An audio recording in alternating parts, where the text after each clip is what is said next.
Nous, en fait, ce qu'on pense, c'est qu'une clinique privée, ça va engendrer des dépassements d'honoraires. Et nous, ce qu'on veut, c'est un accès aux soins qui permette non seulement qu'il n'y ait pas de dépassement d'honoraires, mais aussi des spécialités qui ne fonctionnent pas selon un système de rentabilité.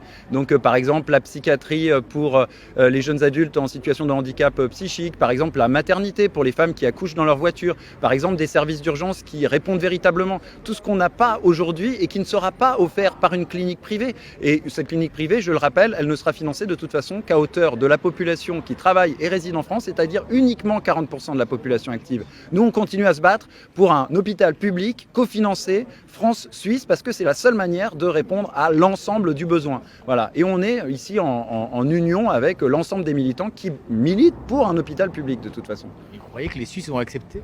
Il se trouve qu'ils ont quand même une convention fiscale dérogatoire et que cette convention fiscale dérogatoire, si on la met dans la balance entre la possibilité pour eux de financer une infrastructure commune et la possibilité de reprendre en fait, ce qui nous est dû, c'est-à-dire le tiers manquant qu'ils récupèrent en trop, je pense qu'ils auront vite fait de réfléchir et je pense que ils ont déjà commencé à réfléchir. Ils ont créé un fonds transfrontalier dédié aux questions de soins. À nous de demander à le mobiliser pour financer une infrastructure comme celle qu'on propose.